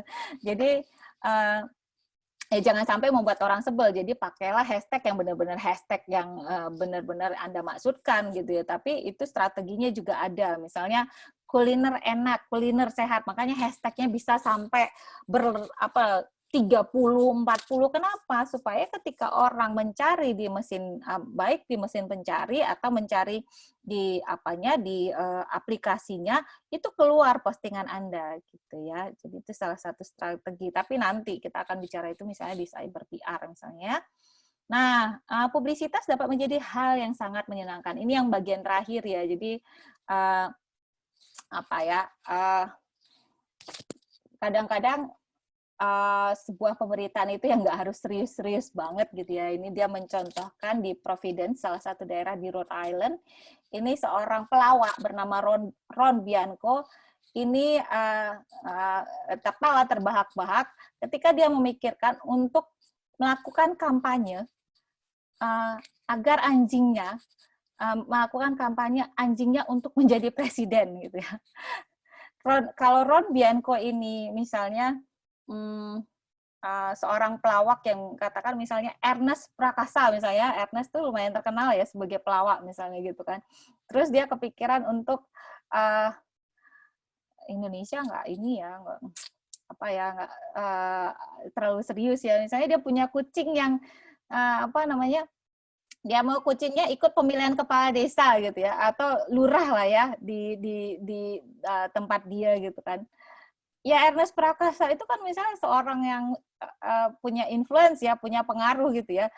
Kalau dia posting, terus dia bilang tuh ke teman-teman wartawan, lucu juga ya, jadi publikasi itu hal yang menyenangkan gitu, tidak melecehkan ya nggak apa-apa lah. Kalau di Amerika ya, kalau anjing ikut mau kampanye mau mencalon jadi presiden biasa aja. Kalau di sini mungkin kucing, saya pernah bilang sama teman-teman saya, ini kucing saya nih si Kanda lagi bobo dia, wah saya mau dia nanti jadi calon wali kota deh, dia kan jantan, terus dia kan kucing kampung ya, artinya dia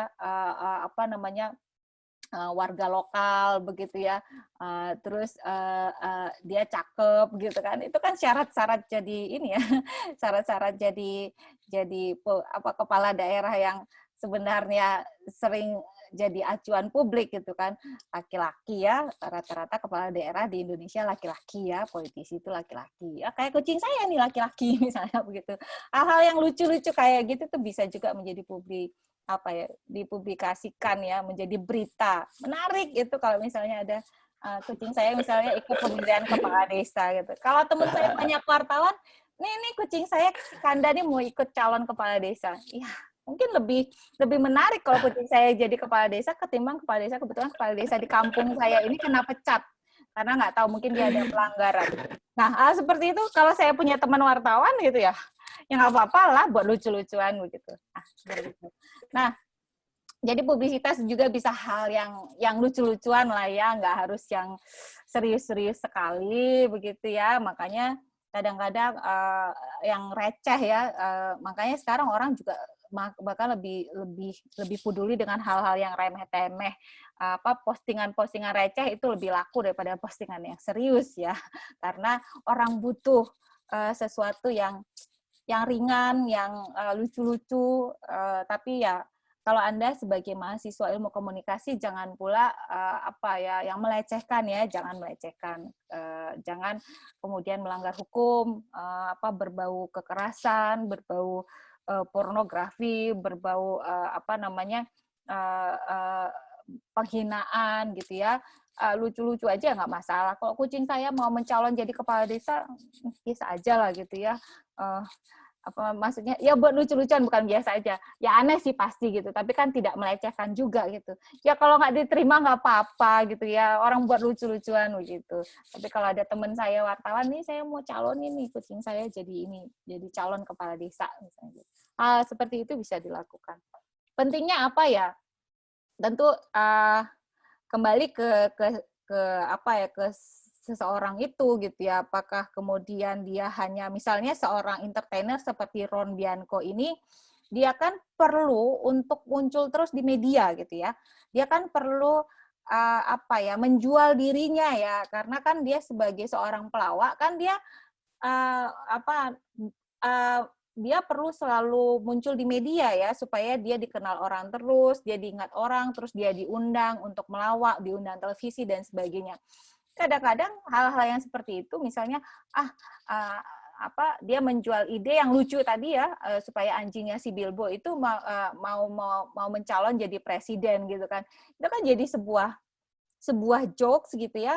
Dia kemudian mungkin dituliskan oleh media, pasti bukan media yang serius-serius banget begitu kan. Tapi kan nama dia naik terus. Jadi kadang-kadang tidak harus selalu yang berkaitan dengan ini kita ya, profesi kita misalnya gitu ya.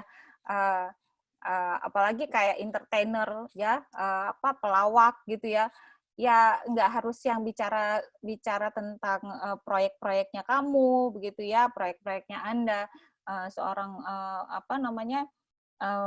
seorang penyanyi misalnya itu. Makanya kemudian kita lihat penyanyi di Indonesia ini lebih banyak masuk ke berita gosip gitu ya. Kita bahkan tidak pernah dengar lagi dia menyanyi gitu. Itu susah juga ya. Ayu Ting Ting kapan sih terakhir ngeluarin album? Ada yang inget nggak? Dia masih nyanyi nggak sih sekarang gitu kan? Tapi dia naik terus kan di media gosip, yes, ya. Kita setiap hari mendengarkan dia masuk berita gitu, nggak kawin lah, nggak jadi kawin, mau kawin apa segala macam. Dia kapan nyanyinya ya? Nah, nggak juga seperti itu ya. Artinya boleh saja sesuatu itu mengalihkan ya untuk supaya rileks, supaya ya hal yang menyenangkan lah gitu kan. Tapi jangan pula jadi Anda seorang penyanyi, tapi Anda masuk berita nggak ada hubungannya dengan karya Anda. Itu juga agak aneh sih buat saya. Bagi saya itu jadi hal yang tidak penting untuk kita tonton di media kita, untuk kita perhatikan setiap hari begitu. Nah, ini sudah hampir jam 10. Sebentar saya ini dulu ya. Saya stop share dulu. Ini sudah hampir jam 10. Kalau ada pertanyaan boleh tentang yang bagian ini tadi atau tentang hal yang lain juga boleh. Yang terkait dengan mata kuliah publisitas. Ada pertanyaan? Silakan. Pas? Riweh ya? Ribet ya?